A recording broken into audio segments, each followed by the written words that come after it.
All right, this one is going to be about my man T. Cream from Hartford, Connecticut. Y'all wanted a Connecticut story. I'm going to give you a official Connecticut story from my man from Hartford. All right.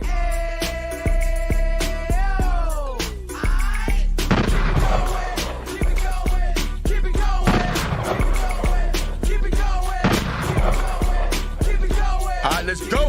Let's keep it popping. All right.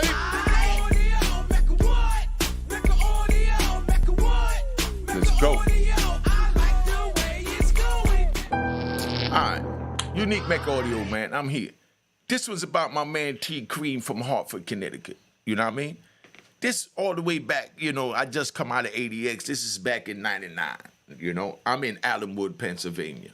So I'm in Allenwood with my man and, 2.5 hours from New York. I got a bunch of females still coming to see me. I'm in touch with a bunch of dudes still doing the right thing. As the years went on, they trickled off. So you youngins listen so you understand. They trickle off as the years go on. When I say trickle off, I mean fall off. They not dead for you no more. Because I still had all kinds of connections.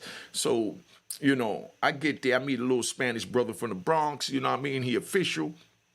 His mom's was coming to see him regular, and his mom's grew up in the dope era, so it wasn't nothing for her to bring the pack. So, he pushed up on me and he said, yo, I know you got access to people on the streets. My people done trickled off. If you could get me some heroin, I could get it in the prison and we break it down 50-50. You get 6 balloons, I get 3 balloons. You know what I mean? You get 3 balloons. I said, all right, cool. And, each chapstick, go for like $500 to $800. Then you call it chapstick cap, the top of a chapstick, you call that a gram. You know what I mean? So you sell a gram for like between $500 and $800. You can even get $1,000 if you give it to a white dude. You know what I mean? Because they ain't got no means of getting it. And people from all over the country. So we up in the joint. I got my man T. Cream, right? I'm up in the cell, and they send this young boy in the cell. He comes up in the cell, big old young kid, took up a lot of space. You know what I mean? And, I'm used to being in the cell by myself. Nobody wants to sell you in the prison. So, I had a TV cell. I bought a cell right across from the TV where I could lay in the bed with the door open, turn the lights out, and, hook up my little speaker and watch a movie like I'm in surround sound in my living room, but I'm in my prison cell doing Life Plus 20, So now we up in the joint. I get this kid. He comes in, So when he comes in, he bringing stuff. He ain't have a whole bunch of stuff. So, okay, that was a good thing. I like that about him. So he didn't have a lot of property. So, and I had a whole lot of legal papers and all types of other gadgets and stuff that I bought off the compound. And I'm getting tailor-made suits made from the sweatsuits. And, I'm just doing me. I got mad sneakers in the cell and I got all that. So the kid comes in. Now, he a young boy, he official, he real stocky, like I said, took up a lot of space. Now, when he came in, he tried to hustle off the land immediately. I mean, he started making wine, he started betting on tickets, he playing dice in the TV room. Anything going on, he's in the middle of. But at the time, I was just hustling, so I didn't really care nothing about, the tickets and the dice and all that. I played dice. Yeah, I played a little CeeLo if I felt like it. You know what I mean? And, I might throw a little 20 books up and go do what I got to do and gamble. 20 books is equivalent to $100 at 5 books a thing. You see, y'all want business? This is business. You know what I mean? This is business, 101. Each one of these books is $5. 20 of these is $100. If somebody send the money to the street to somebody, Western Union, you give them 25 books. The 5 books is another $25. That paid for the little $10 to send it Western Union and $15 for gas. So you send the money on the street, you get 25 books. We call that street to street. See how I give y'all game? Cash App on the screen. Let's not forget that. Make sure it says Created 2020. So now we sitting there and we got these books of stamps. Now, the object is to get these, At one time, like when I was in Lum Park, I had maybe 5,000 books. You know what I mean? Yeah, that's a lot of money at $5 a book. In Allenwood, I might have had 3,000. You know what I mean? I tried to keep it short. I kept the flat books like this because the flat books like this, they get folded up. Let me find one that's already folded. The flat books, you get it folded up, and this is how they look. This is how small the book look. You know what I mean?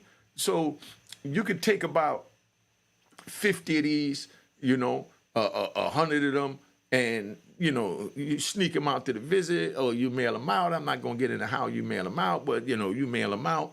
And when you mail these books out, your people take them to the post office and they get dollar for dollar. At the time, like right now, the book is like damn near $10, if not more. But a book of stamps, back then was only like $5.80, for a book of stamp. So you got, $5 in the street for these books, right?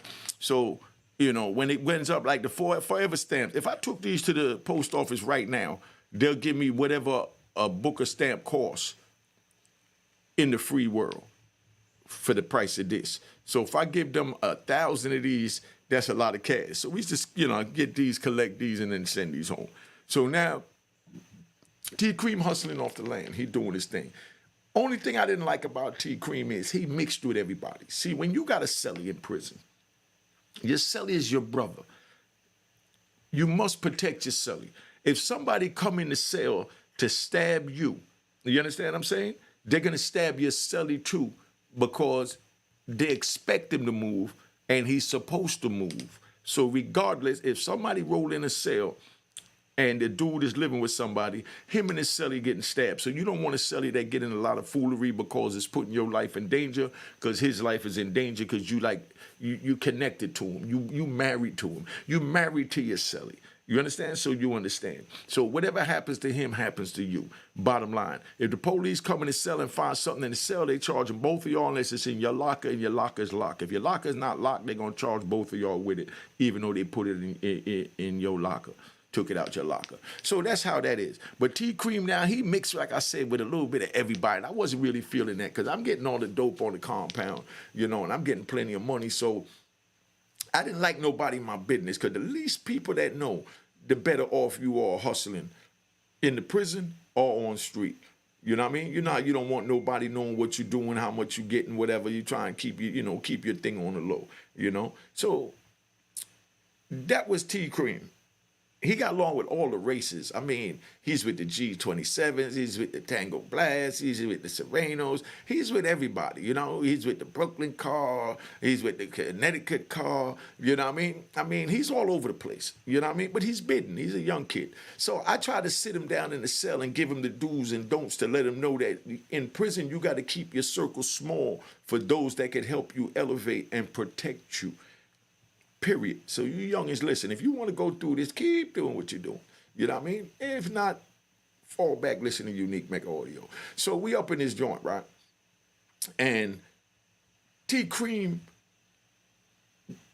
would make wine and put it in other people's cells, And, you make a little 5-gallon of wine, you might make $250. That's a lot of money when you're in prison and you don't have nothing going on. And 99% of them, us didn't have nothing going on. So whatever hustle you get so that you don't have to take the money your family send from the street or pressure your family to send you money, we do what we call eat off the land. That's why I got the prison behind me so you can see it.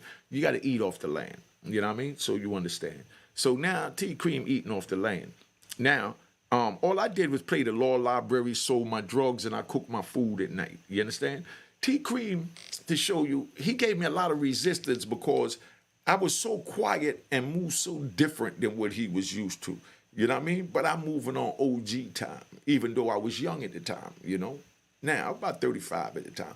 But I'm moving on OG time where I'm staying and keeping my circle small and, and making sure nobody's in my business. And he's bringing people to come to the cell, to come get a soup, to come get it this, to come get it that, and all types of dudes coming to the cell. And I don't like nobody coming to the cell because I met an Italian dude, you know what I mean? And the Italian dude was from New York. One of the homies, pulled me up on him and said, yo, there's a New York over there living 210. So I roll over there at 210 and I knock on the door and I walk in, and I walked in. This man ran to the door and he damn near pushed me out the cell, and I'm getting offended. They're like, nah, I don't let nobody in my cell. You know what I mean? He said, come on, we talk out here. And he took me outside. You see that rail over there behind me? This rail right here where my thumb is at? We leaning over the rail, we talking. And I'm thinking the whole time while we talking, he talking about he don't want nobody in the cell. But his cell is immaculate. And, he explained to me that, yo, I don't let nobody go in my cell because that's equivalent to you don't let anyone off the street in your house, because once they go in your house, now they know your layout and they feel comfortable, like they could always come back, or like they're welcome there, or like it's their home, and would get disrespectful in your house. So no disrespect. I don't let anybody in my house. I said, okay, good Jew.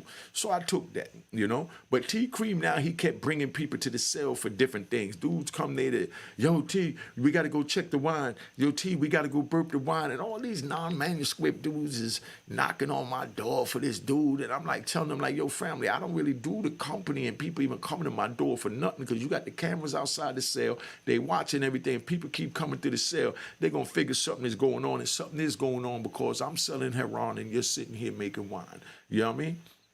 So he didn't understand that. He's like, yo, this is my cell too. And I'm like, nah, son, this is my cell. You came in here, I was here first, period. So this is my cell. So, of course, the little different dudes he talking to that didn't like me because I didn't mess with the non-manuscript dudes, they'll tell him, nah, that ain't your cell. That ain't his cell. That's a government cell. And try to say all this old bull crap. So he brings this back to me about government cell. I said, dude, as long as I'm in this cell, this is my cell. And as long as you in this cell with me, you're going to respect my rules, And he wasn't nothing soft. So, of course, he bucked, you know what I mean? Talking about, nah, boo, boo, boo. And he go out with attitude. He go mix back with them. They put some more crap in his ear. He come back to me with the crap, and I keep checking him every time he come. But I'm trying to, at the same time, I'm trying to school him that I'm giving you the best jewels. No one knows where you live at on the street. You know what I mean? In the prison, everyone knows where you live at, but you can control who comes to and in your door. And you don't do that because once they come to or in your door, then they feel like they could always come in and they start feeling like it's theirs. I seen dudes go in dudes' cells and dude say something he don't like. He say, man, get out my cell. Dude say, man, I ain't going nowhere.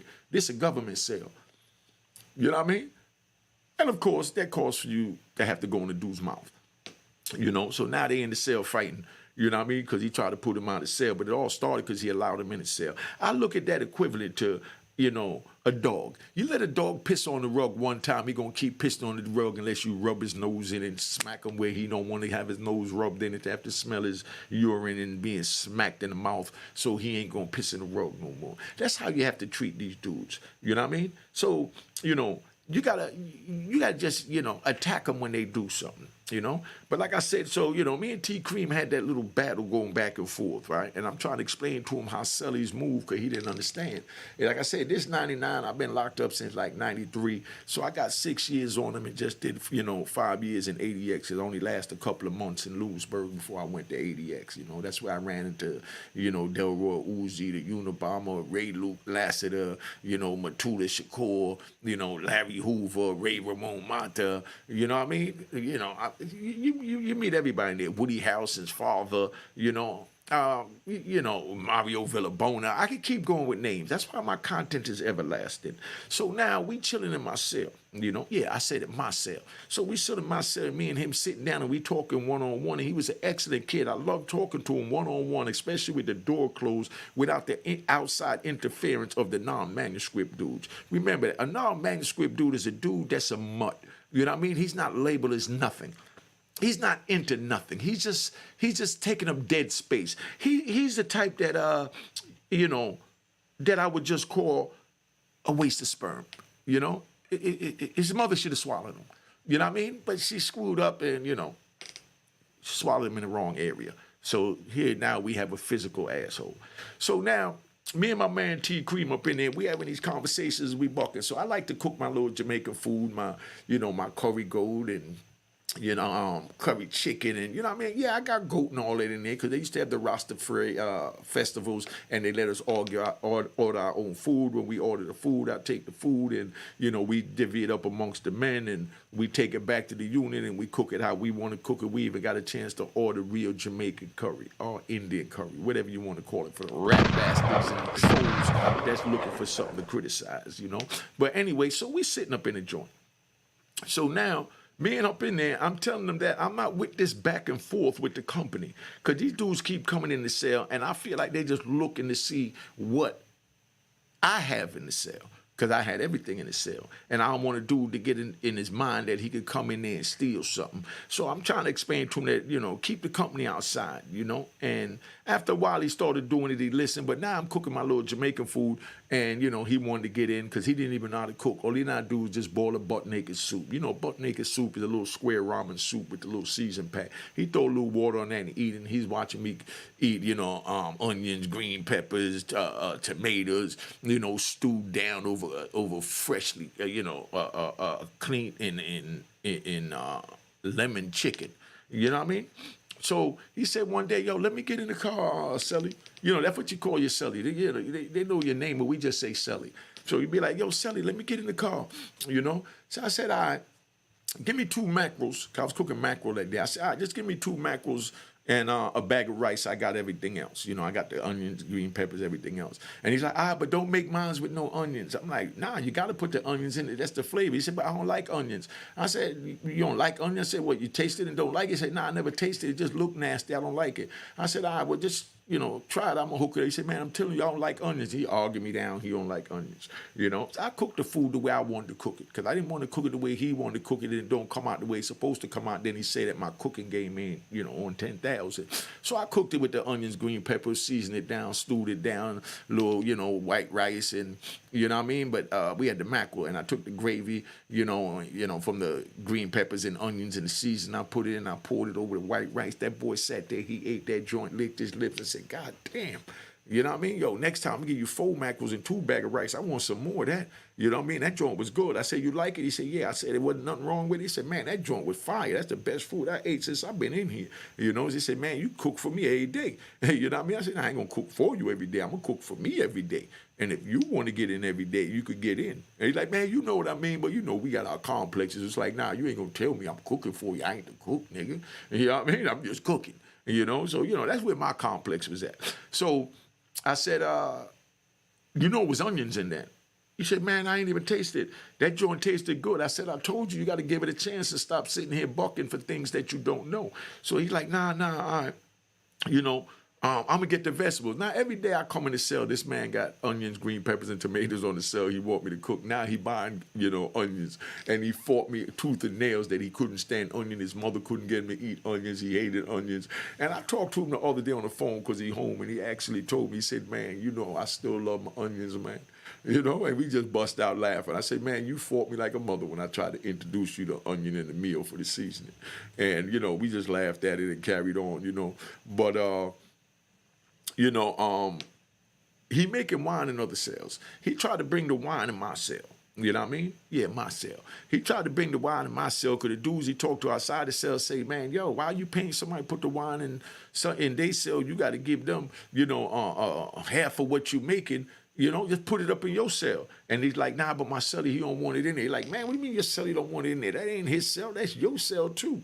You can put it in there. So he come in there and he tell me that foolery he want to put wine in the cell. I said, family, we're not putting no wine in the cell. Because you already know the police run around looking for wine because these dudes drink the wine, they get drunk, they stab each other, and they act up and start fighting and carrying on. And then now the police is running around looking for it. So I want them coming in looking for the wine and find this goddamn heroin and give us a more serious charge than a 300 series wine shot. Now we got 100 series and could possibly go to a street court for selling heroin in the prison. You know what I mean? And I'm looking out for him. Whatever he wanted, I gave him for him to gamble, do what he want, out the money that I'm getting from the hustling. So he's eating off it just because he's in the cell with me. Because, more time they might want to buy some weed and they short money for weed and he'll come to me and be like, yo, Sally, let me get 5 books so I could go get some weed. You know what I mean? And I give him the little 5 books, you know what I mean? Because he living in the cell with me. So, I eat, he eat, you know what I mean? So he go get the little weed and he come back, he smoke with his friends and all that.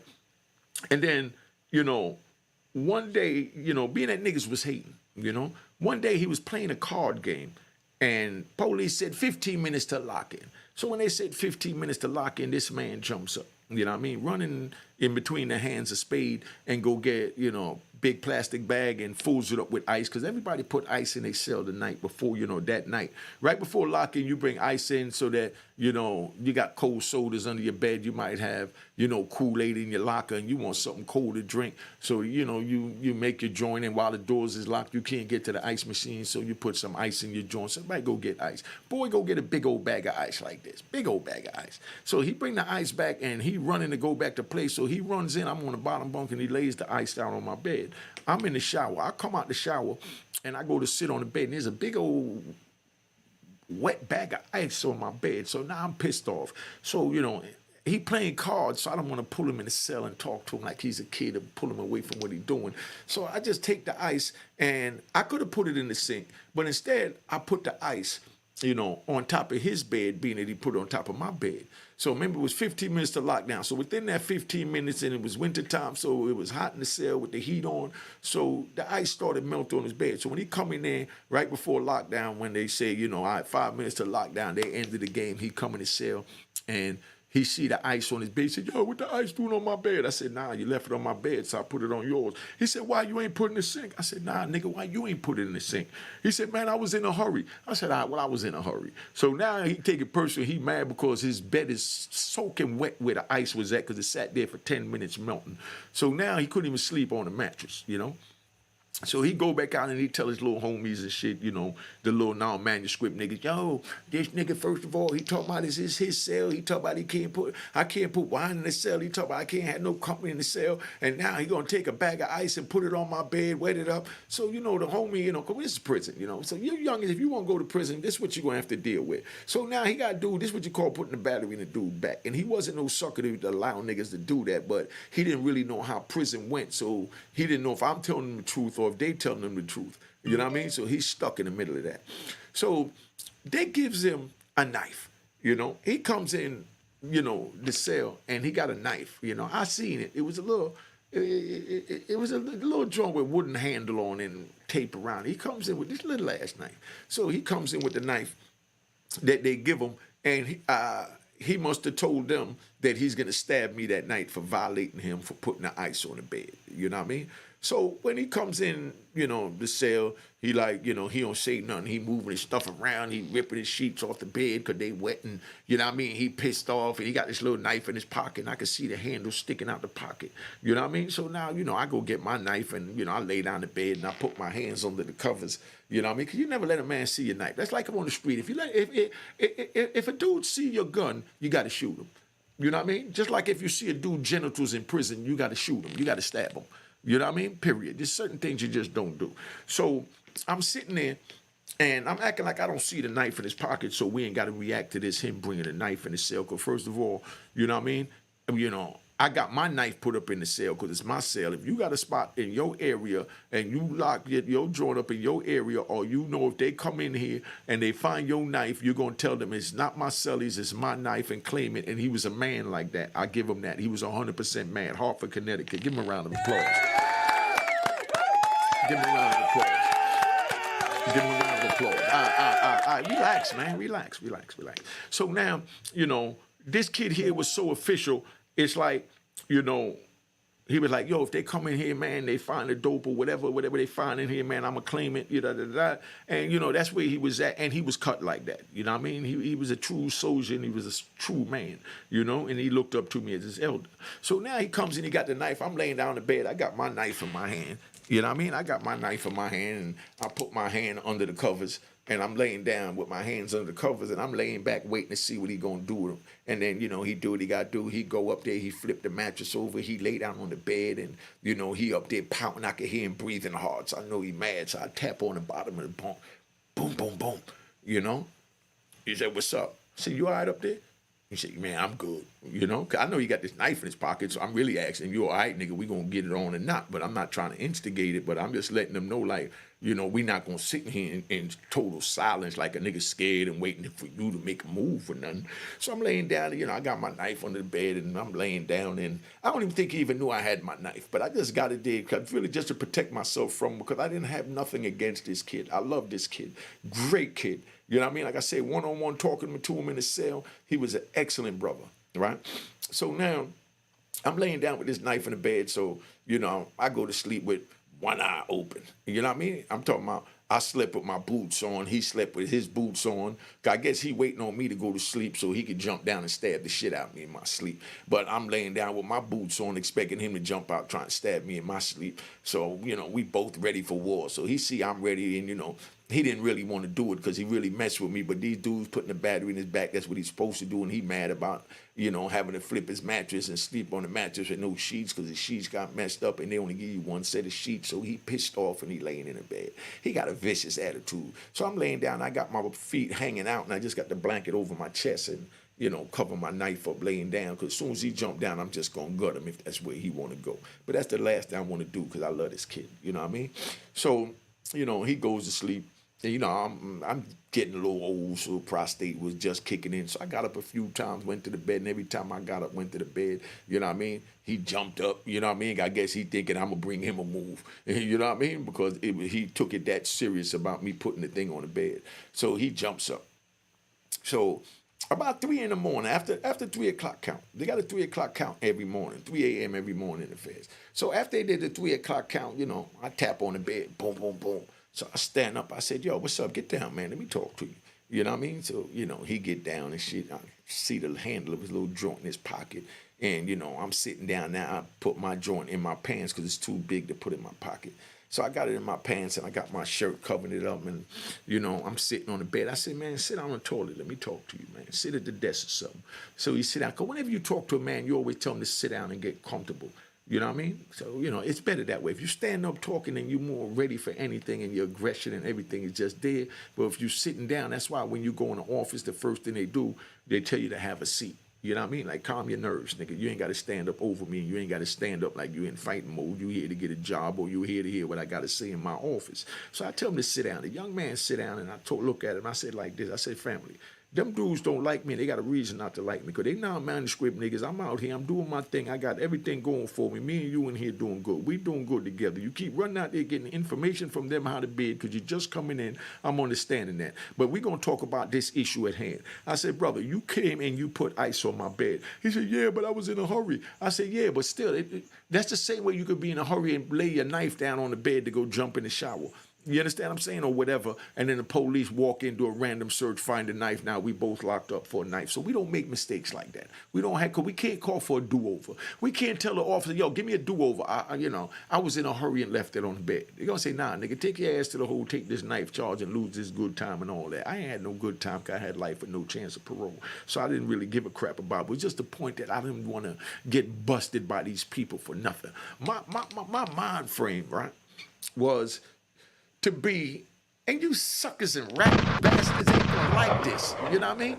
But my thing was just to be manipulative, you know what I mean? I had to buck the system, I had to be manipulative. So I had to manipulate my way through everything that was going on in order to make my bid comfortable and to still make my bag while I'm in prison. So now I'm sitting there, so I'm explaining to him and I told him, "You was in a hurry, so you put it on my bed." He said, "Yeah." I said, "Okay." I said, "Well, I took it and put it on your bed. He said, "Yeah, but that was a disrespect." I said, "Oh, so you didn't think it was a disrespect you putting it on my bed?" You know what I mean? He said, "Yeah, but I was in a hurry." I said, "No, there's no excuse for ignorance." You understand? So I was supposed to sit there and sleep with no sheets because you was in a hurry and I was supposed to eat that. But instead you slept with no sheets because you was in a hurry and you violated and you put it on the bed. He said, "Yeah, but you could have put it in the sink." I said, "Family, you could have put it in the sink." He said, "But I was in a hurry." I said, "Don't matter what you was in. You don't make mistakes so we don't get do-overs." You know what I mean? I said, "You bring ice in from now on, you put it in the sink. If you're going to go back out the cell, you let it melt in the sink and go down the drain. Not melt and go on my mattress, and then I got to try and sleep on a wet mattress that night." He said, "Man, you got a point, man. You got a point." You know what I mean? I said, "Yeah, all right, well, look, man, we don't need to be arguing. You keep talking to these non-manuscript niggas. They not going to say nothing to me. They're not even going to come near me because I don't even talk to them unless spoken to. And I definitely don't speak to them first. I don't even say hello. I just give them a head nod when I walk by because we're not even in the same league. They non-manuscript and I'm labeled, a man. So this is where we at, right? So, one day out of nowhere, the feds came and picked me up and they sent me out west. They just picked me up out of nowhere and sent me out to Lompart, California. 4 o'clock count, I'm laying down in the cell. And they say, "They want you at the lieutenant office." I go up to the lieutenant office. Next thing you know, they put me in the shoe. Next thing you know, next morning, I'm on an airlift in Harrisburg, Pennsylvania, getting in a big-ass 747, and they telling me that I'm going to California. You know what I mean? I'm like, "How the hell y'all doing this? I ain't know nothing about this transfer." And they said, "Nah, we don't want you on the compound. We know you're selling drugs on the compound. We can't bust you. We just trying to clean the compound, so we gave you a straight administrative transfer. We're going to dump you off in California. You could do whatever you want to do there. You can just straighten your life up to come back to the East Coast so you can stay out there, sell all the drugs you want, and get in all the trouble you want. They got room for that. We don't have room for that on the East Coast." So they sent me out west. So now when they send me out west, I go out there, I do my thing, still kept doing what I'm doing. And that's where I met Guy Fisher and Alan Wood when I met T. Cream, right? So Guy Fisher and William Underwood used to always preach to me and, tell me do the right thing. I didn't want to hear none of that crap. I'm a young nigga, man. I just want to sell dope, get money, and manipulate the system and feel like I'm getting over. I'm the smartest apple in the bunch. That's just where my mind was at. But now they sent me out to California, and my visits done, damn near stopped because I had a few people out there. I had Champagne, the porno star, was out there coming to see me. Yasmin Pandoris was coming to see me. I had another chick, I ain't gonna say her name, was coming to see me. I met another female out there through my man, you know what I mean? Nice woman. Matter of fact, I'm even gonna say her name because I like to hear from her. If any of y'all out there in California, in the LA area, and Marsha Kinslow, you know what I mean? Marsha Kinslow, you know what I mean? She about a year or two older than me, but she was a good female. She used to come visit me and help me with my time out there, so I just want to let her know I'm home and thank her for everything she did for me. But I meet a female out there, I'm doing my thing. So remember that Marsha Kinslow, I remember my man name that introduced me to her. But anyway, so they winds up sending me from Lum Park to Coleman, Florida. I get to Coleman, Florida. Some shit happened back in Lum Park. They thought that I called a hit, so they sent me out, to Lee County. And I get to Lee County and my man T. Cream over there again. This is how you run into everybody in the prison. So y'all want to see all your old friends, keep doing what you're doing and run around in the prison. So I get out there to Lee County. So when I get out there to Lee County, I'm out there now and, I get a phone call, to the chapel, and they called me to the chapel and told me that I had a phone call, and I said, what happened? Nobody likes to go to chapel because that means somebody dead when they call you. So they told me my brother got killed, My brother Wolf got killed, rest in peace, his mama Barbara. Barbara called up there with Sharon Renee and told them that, Wolf was my brother and he got killed, da-da-da-da, and I need to call home. So they let me call home. They told me Wolf got killed out there in Magic City with that whole thing with Meech, You see, I'm connected with everything, even from in the prison. Just keeping it 100. That's why they hate me. But the rat bastards got a reason to hate me. You know what I mean? The flip-flop wearing in public suckers and trolls, they all got a reason to hate me because I hate you too. Let's get that right. Stay in your lane, we have no problems. I don't hate you enough to do nothing to you, but I hate you enough to know that I want to stay away from you, and I want to do what I got to do to make sure my life is running smooth. Ain't doing nothing illegal, but still don't want to be around no rat bastard. You know what I mean? That's just me, by choice. If you choose to tell, that's on you. Stay in your lane, I'm going to stay in my lane. I'm not going to badmouth you on my channel. I'm not going to do none of that, but I'm going to let you know so you don't have to worry about, do I like you? Do I want to be your friend? No, I don't like you. No, I don't want to be your friend, but I'm going to be respectable to you, because that's all it is. Oh, everyone wants respect. Even a rat bastard wants respect. A troll wants respect. A flip-flop wearing in public want respect. You know what I mean? That's what it's all about. So I'm going to respect you, rat bastards. So I'm saying it did. No disrespect to you, rat bastards. Just stay in your lane. I'm going to stay in my lane on man time. And, you move your direction, you know what I mean? Which is all over the place, looking for something to tell on and looking for a crumb. You know what I mean? I'm just going to go straight to the bag. So that's where we at. So now we out there. And me and T Cream, we chilling every day, and we doing our little thing. And he like to gamble, so he's out there. They playing cards out there in the yard. So while they playing cards out there in the yard, him and a dude from Ohio, they stacked the deck. You know what I mean? They stacked the deck. T Cream and my man stacked the deck. Like, what did you learn when you was with me? He stacked the deck. You understand what I'm saying? 'Cause like I said, he had people in his ear trying to tell him how to bid while I'm trying to tell him how to bid. But he followed these stupid, nasty ways, and he stacked the deck and go out there, and the DC dudes running the table. DC dudes lost their money on the game and all that. So now the DC dudes, they come back in, and when they come in, you know what I mean? They pissed off that he stacked the deck on him. They called him cheating. So they told him straight up. And he got along with the DC dudes too, because he's a likable dude. But at the same time, when you do something like that, you got to go. So they told him, I'm in there sleep that day. You know what I mean? I'm laying down. I got the door closed and everything. 'Cause when you sleep, when I sleep, I go to the police. It's crazy. Dudes go in their cell and just close the door, go to sleep. But I go to the police and say, yo, I'm getting ready to go in the cell because you locked the door. And the police look at me like I'm crazy, And I know you suckers and rat bastards and trolls, you know what I mean? Say that's paranoia. Yes, that's paranoia. That's survival paranoia in the prison. I'm not going to close my eyes at nobody penitentiary with 1,000 dudes moving around outside my door, and anybody could come in while I'm sleeping, stab the shit out of me. So I get him to lock the door. So I'm locked in the cell, T Cream out there playing cards with these dudes. He stacked the deck. So now 4 o'clock count call, man. I hear them yelling, lock down, lock down. So I jump up to go get my ice. Remember I told you about the ice. So I jump up to go get my ice. I went to push the door was still locked. I look out and everybody's taking their chairs. You got your chairs in the cell and you bring them out and you sit in front of the TV, and then at 4 o'clock count, you got to put them in the cell so the dudes can sweep the cell with nothing in the way.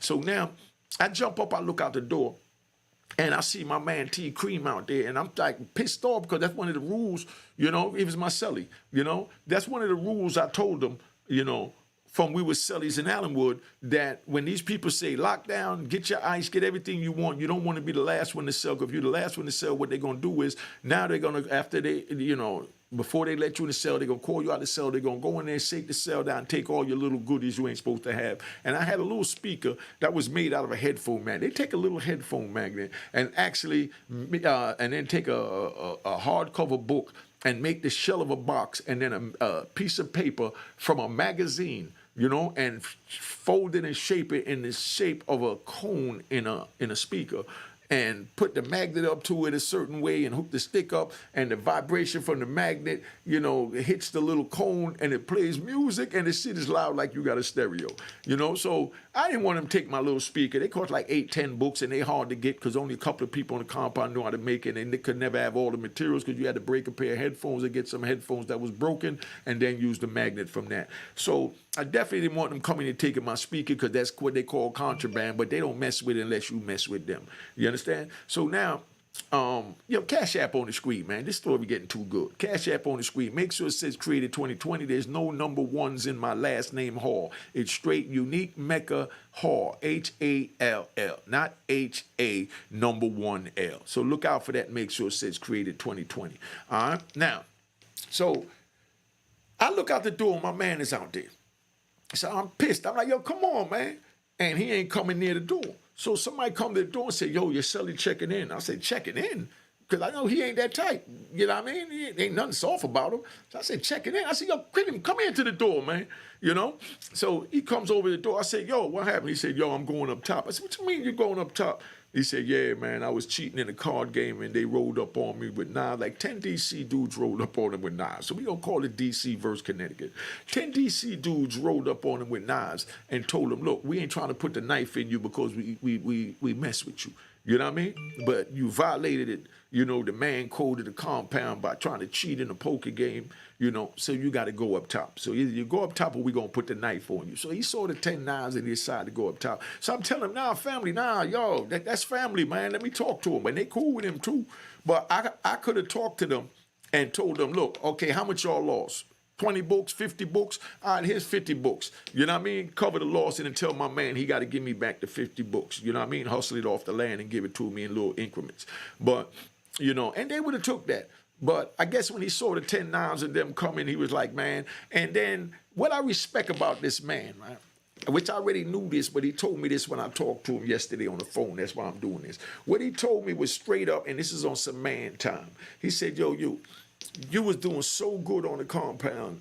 You don't make no mistakes. You're doing everything right. I didn't want to pull you on my bull crap because I know you would have went out for me, and I didn't want to jack your bid off behind me violating the man code of the compound and cheating in a card game. So I'm just going to go up top. I'm like, come on, and I like this kid. That was my backgammon partner. I taught him how to play backgammon. Kid beat the shit out of me. He had a good hand for shooting dice because he was a gambler. Yo, I taught him how to play backgammon, and he'll beat the shit out of me in my cell and get me frustrated. Sometimes he beat me in a way that I didn't even see it coming. You know what I mean? But because he's a really intelligent dude. Beat the crap out of me in backgammon. And he's supposed to come spend he's supposed to come spend some time with me tomorrow. I'm gonna take him up to a party tomorrow. They have it in New York, and I'm gonna have to pull out the backgammon. Yeah, I got a backgammon game here. I gotta whoop his ass, man. See, I like backgammon, right? Let me ride, man. Yeah, I've been on here a long time, 40 minutes already. I'm riding. I don't care if it's an hour. It's my channel, y'all my people, so I'm gonna give y'all a bonus. I like backgammon because when I used to go to my uncle David Hyatt, my Connect house, you know what I mean? We used to play backgammon for kilos. Like each game is a key. You know what I mean? Each man that you got that didn't make it off the board is a key. So you might lose 15, 20 keys playing. See, these petty rat bastards and fools, they can't understand these numbers when you say this. You know what I mean? We playing for 15, 20 kilos on a game of backgammon. You know what I mean? So that's how I learned to play. So I thought I was a shit because I, always tried to protect my money from on the street playing backgammon. I meet this kid, he beat the crap out of me. So that's why I like backgammon. Let me ride back. So now, T Cream tell me, so yo, man, I love you, man, but I gotta go. And he had a date, you know what I mean? He think he was going like 4 years, 5 years. Here I go with life, but no chance of parole, nothing to lose. But he didn't want me to lose the nothing that I had to lose. So he said, man, you already locked in the cell. It's my choice. I'm my own man. I violated. I'm gonna deal with the consequences to my actions, and I'm just gonna go up top because I had no business cheating. I said, you mean you had no business getting caught? You know what I mean? He bust out laughing.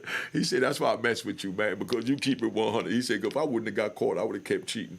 You know what I mean? So now, he get transferred to another jail. When I talked to him yesterday, he said, yo, that's the best thing that could have happened to me getting caught cheating. I said, why you said that? He said, because I learned my lesson from that you don't owe nobody. He said, everything you tried to teach me in Allenwood, it all came back after I cheated and went to another prison because now I'm dead without you, and had to wind up asking myself, why am I here? And I always told him, first rule, we already know, first rule, when he came in the cell, I looked at his PSI, make sure his paperwork was right. First rule. So I told him straight up, I said, the first rule is, you can't be a rat. You can't be a rat. You know what I mean? Second rule, you don't borrow money from nobody. You understand? Third rule, if you owe anybody anything, you pay him. And the fourth rule, which is really equivalent to the first rule, and the main rule is we don't mess with he cipher monkey ciphers.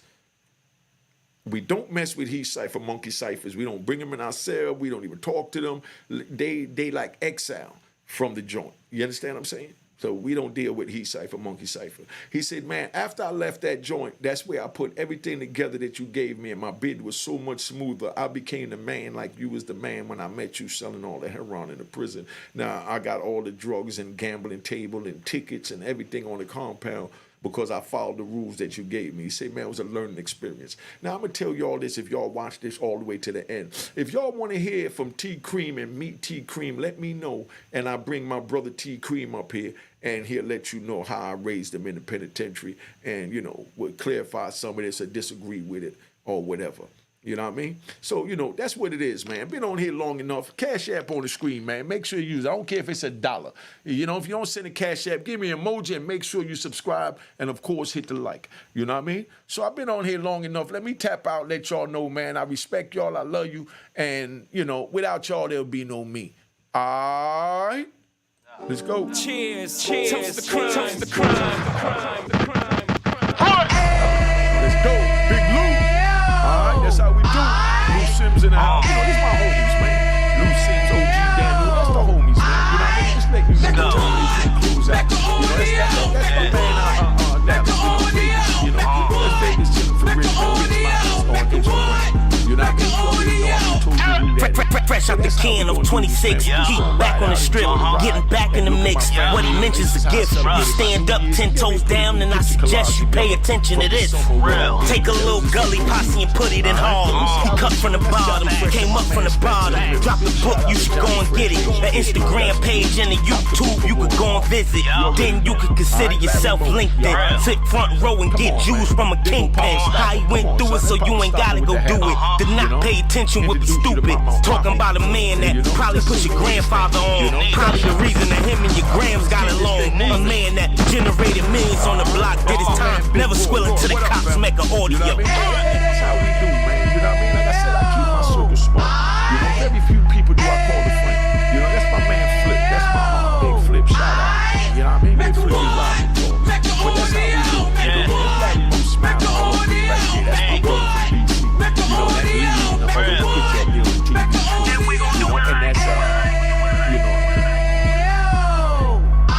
man, there's a big gap. That's that with the colored jacket on. 40 wolves in the house. Round of applause for 20.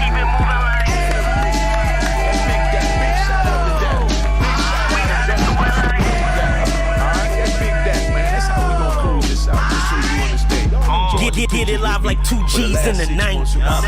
Drop top Beamer so shine. I let shorty go, she was wine. Treat her like my past, she behind. Spend a couple bands on the dapper Dan. You be back again, getting green like a Packers fan. No cap, it's a roaring uptown. They be horn uptown, Dominican bust downs. Now we on the positive, we got a lot to give. Now he trying to stop the kids from being inoperative. So take heed, homie, lend a ear. He started in uptown, he gon' finish dead. But now it ain't about selling drugs, buying cars. It's about buying property to make the community yard. So we can give back to the youth them. Cause they the truth them. And bless up the